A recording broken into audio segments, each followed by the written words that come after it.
Hello everyone, my name is Alan from Sauber-Lab, and today I will explain how to install nothing.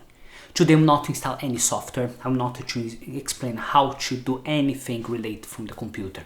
I will not share the screen at all. I will show how to assemble this hardware, because it's important as well. The truth that I will not go how to describe all the specific components. Right, I have this old computer, and in this video I will explain what you need to consider and how to assemble it.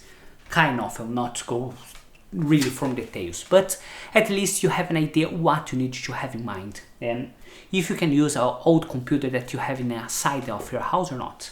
If you like this idea and want to know a little bit more about it, don't forget to leave your like, because if you don't leave now, you're gonna forget in the future. Subscribe for the channel, and let's do it.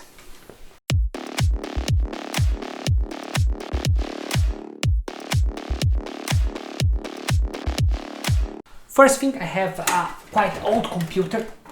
If I put here, it's a Dell Vostro 220 or something like it. It's an old desktop that I used to have, that it's only office desktop.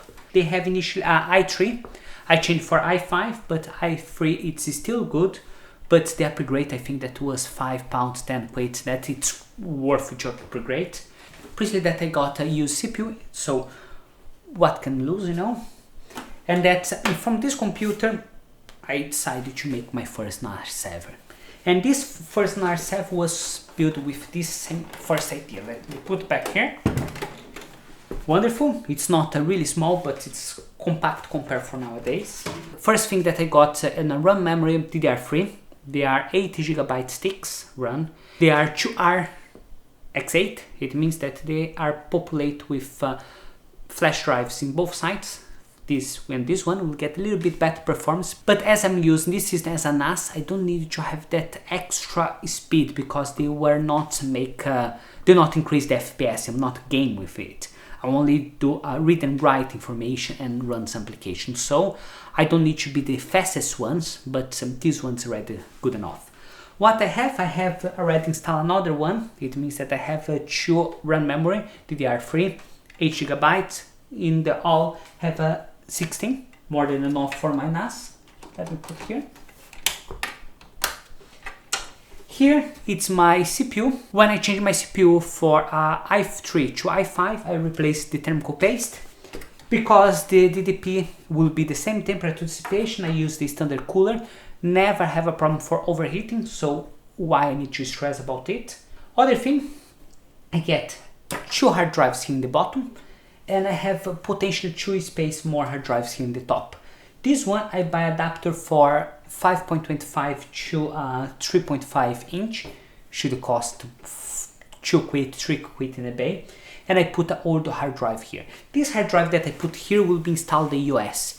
Why I didn't need to put a really new hard drive or anything really fancy. US that I'm gonna install, it's Open Media Val. The Open Media Val use only 15 gigabytes of memory, so 160 is more than enough. Another thing, I did a backup for this hard drive after I do my installation. So if I lose this hard drive, I can get any other hard drive, run the backup, put here, and that will be replaced.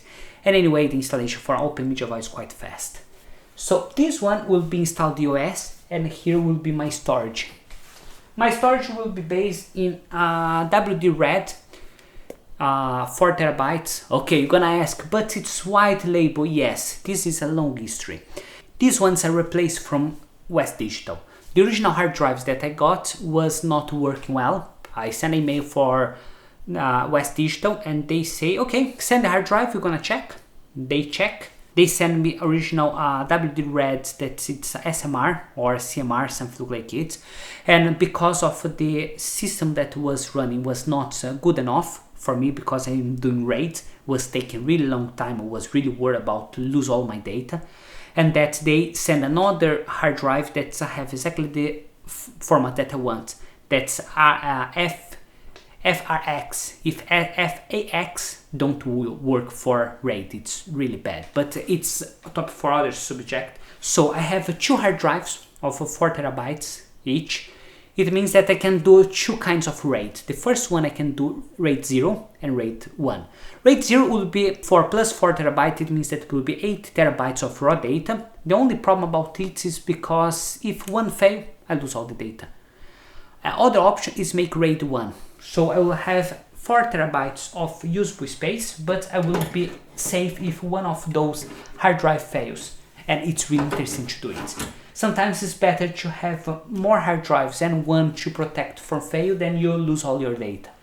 If you are running something that's not important, it's okay, but normally I want to keep my data. This is the reason that I build one NAS, to have everything attached in the same place. Okay, I have 2 hard drives here that will be my pool, my data here. I will do RAID 1, in this case, it means that will be only 4 terabytes usable space, and my OS. Until now I have this and this, but it's not good enough for me because I want to install some Docker applications. And in my Docker application I make some tries to run all the data in these hard drives. You know what happened?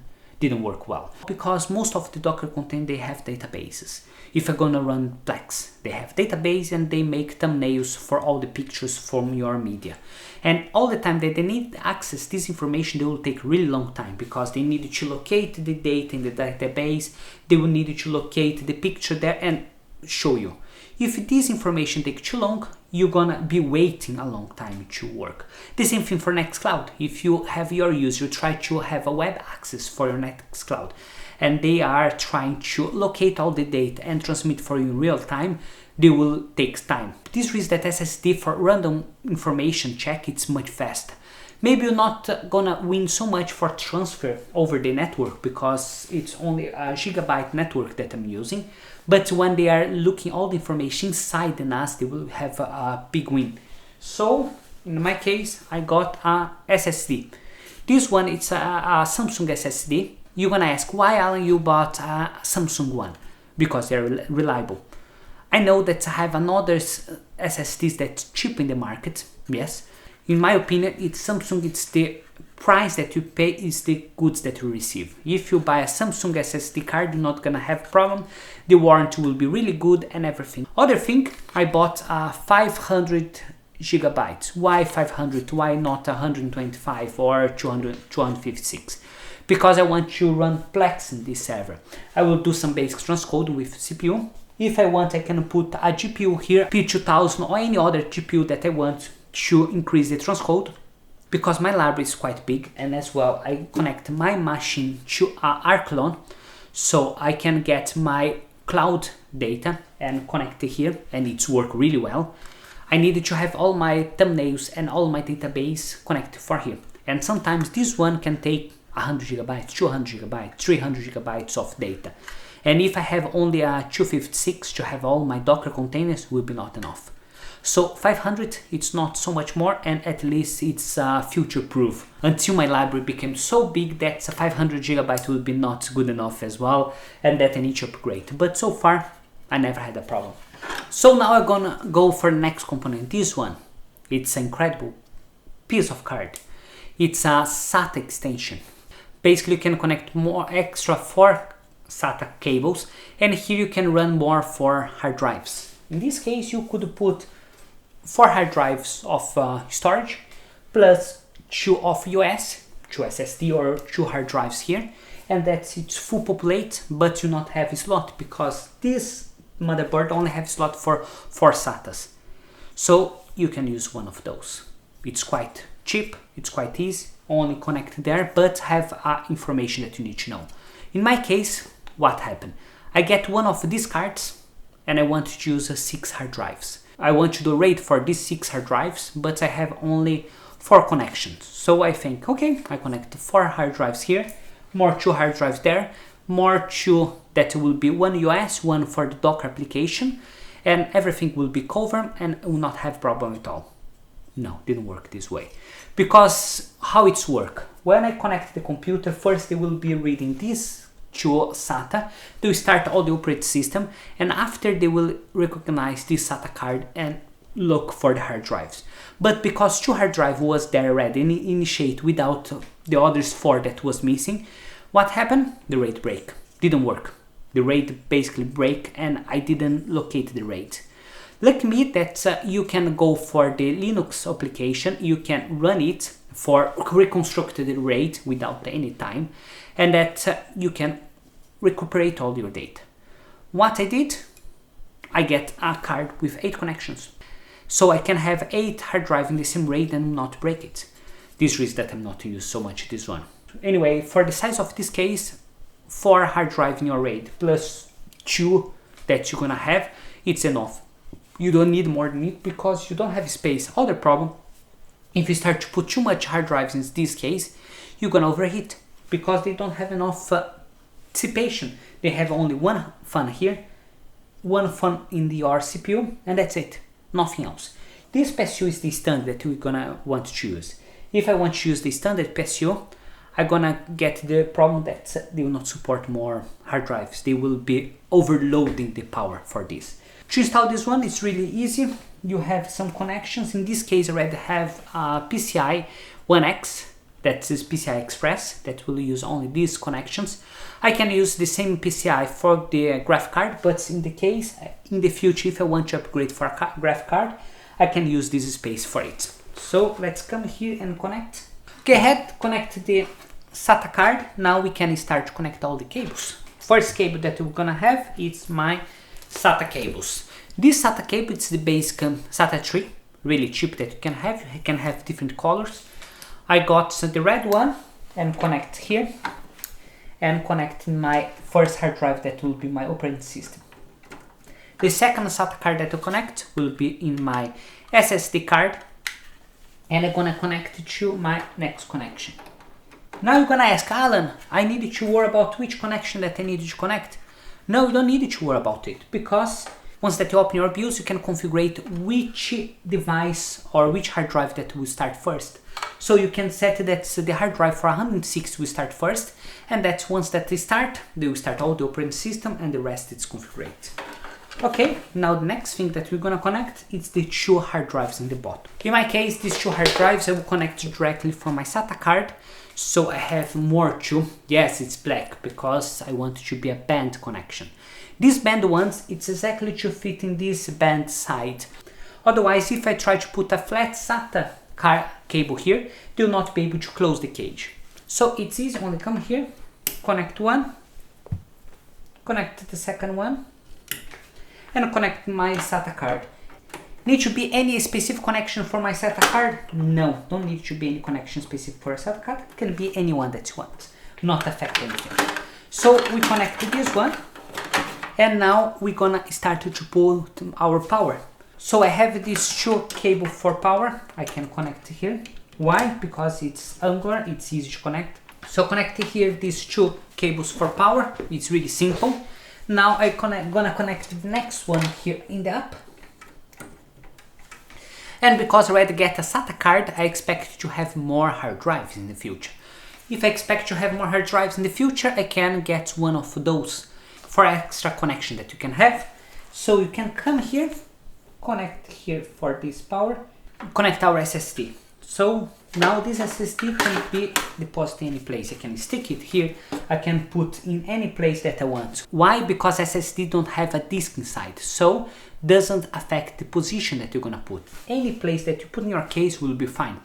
This reason that potentially you could have 2 SSD for operating system and more 4 hard drives here. 2 in 5.25 bay.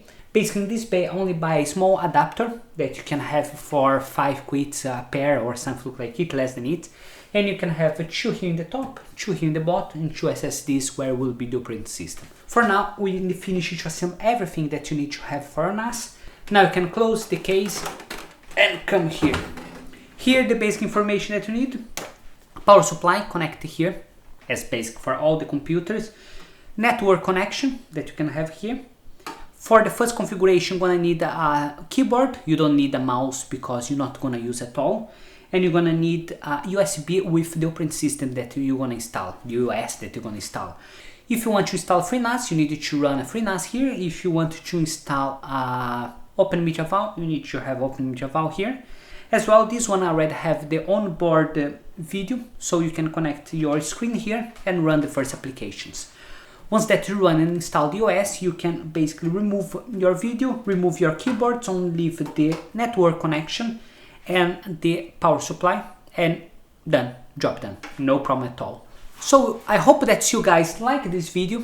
I go through some basic information. Basically, I did this video because someone asked, Alan, I'm new for the channel, I'm new for all these NAS ideas, and this reason that I'm asking, can you help me?